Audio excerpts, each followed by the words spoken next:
Doing up all my old tapes. Did I tell you about that? Yes. Yeah. Oh, I think I just overheard it. Yeah. You told me. Yeah, I was doing one of the fights you were on, the Mike Taylor one.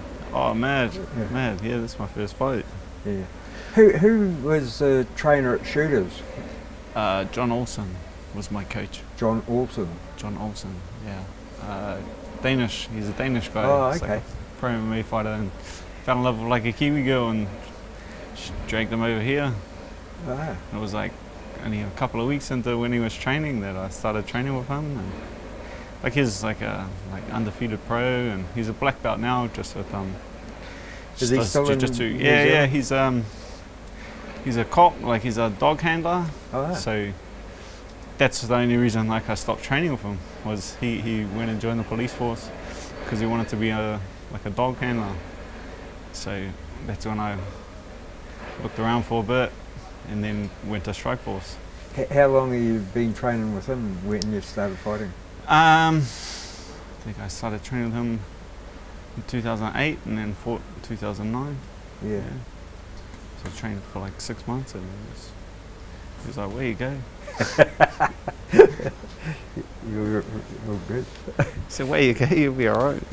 And I was. You were, yeah. The rest is history. You're still all right. You're better than all right now, mate. Yeah. Hey, Dan, hey, unplanned interview, so thanks for that.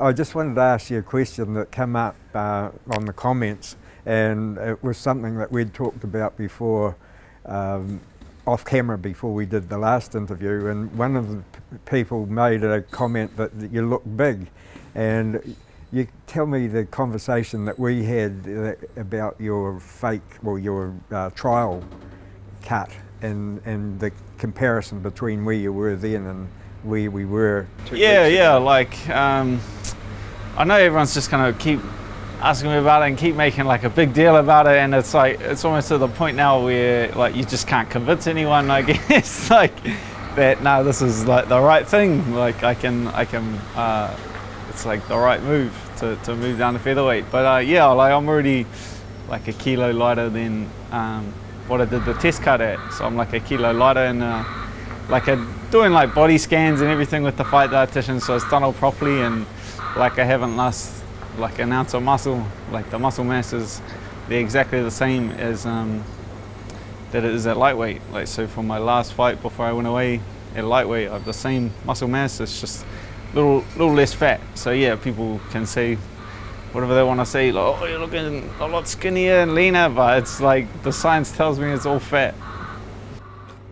Hey, can you just tell me, you said the machine over there, like I've seen you hop on the scales here, and it's not just ordinary scales, they tell you everything, but you said the one over at the UFC was like $100,000 or something, right? Yeah, something mad like that. Like I did the like body composition scanning with the UFC at the Performance Institute, and that's like a full-on strap down big thing comes over you. They're doing all that, like the kind of scans that they do on people is just ridiculous. Like it's I was just laughing when I was in it, and then because I did that before I went over to Abu Dhabi to fight, like I went into that scan and I just wasn't that interested in the results, just kind of left it. And then I'd been thinking about featherweight. And then so after the fight, I just went to the UFC and I said, well, like, what did that scan we do say, you know, we did before the fight? And they said, well, you could go either way. You could go, like, you're bang in the middle of featherweight and lightweight. So it's like it's your pick. And I picked. You're looking light. Are you still feeling just as strong?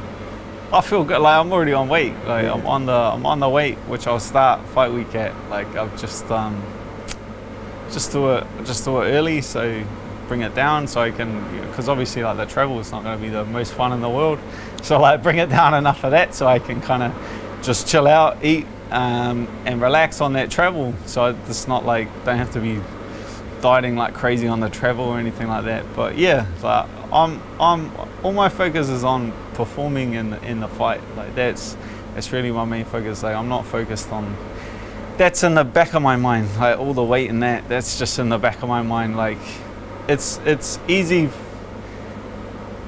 it's easy for me to get down to featherweight. Like, it's not me that has to make the sacrifices. Like, it just requires for me to fight at featherweight. It just requires like a lot more focus.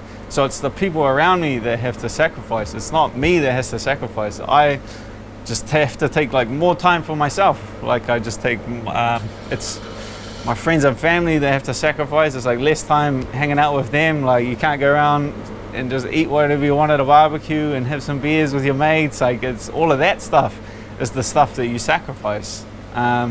Like, my fighters at my gym, my other coaches at my gym, like, they've done an incredible job of like picking up the slack around me, you know. It's just like less time in the gym, like just throwing all your energy and your time at that, and just being a bit more selfish with your time, and just taking nights off, you know, instead of like 3, 4, 5 days, nights in the gym, teaching and coaching. It's like just dialing that back and spending a bit more time on the couch. So if people ask me, like, is it a lot harder? Like, in reality, it's like a lot easier. Like, it's a lot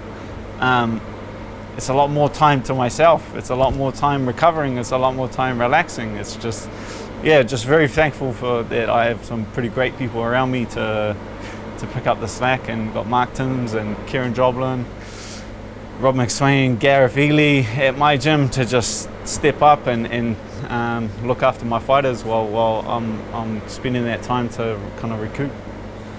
You mentioned the travel. Just how much more difficult is it to go from here to the States as it is to go from here to London? Yeah, it's a bit of a hike. So I fly, well, there's 2 ways you can go. I haven't got my flights yet. You can either go like Singapore, 8 hours, and then I think it's like 20, another like 16, 17 there. Or the route I want to go is Auckland to LA, which is 12 hours, and then LA to London, which is 12 hours. So yeah, it's pretty much like flying to the US and then flying back in the one go. So I'm definitely preparing for that. I can't say I'm looking forward to it too much, but I'm definitely prepared for it. And do you get any special treatment for flying that far? I've put the word in, put the boot in, just because I had no idea it was even in London when I took the flight. So I was just like, hey guys, come on, you're flying me all this way, bump me up front, would you? Let me sit next to the captain or something like that. Does anything ever worry you? I've seen a fair few camps and things go wrong with everybody, but nothing ever seems to worry you. Nah, like it's all. I've got a lot of stories to tell. That's all it comes down to. It's just more tales to tell when I'm old and sitting back on my porch.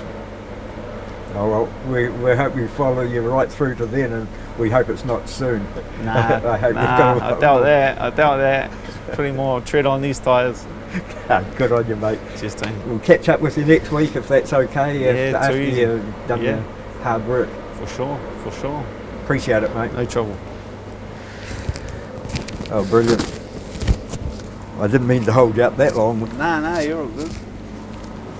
I'm done for the day. I just do old man, now I got physio, then I got chiropractor, then I got massage therapist, so I'm golden. You're getting pampered, mate. Yeah, I'm golden. Good on you. Cheers, Zeke. Good. Okay, see you, mate.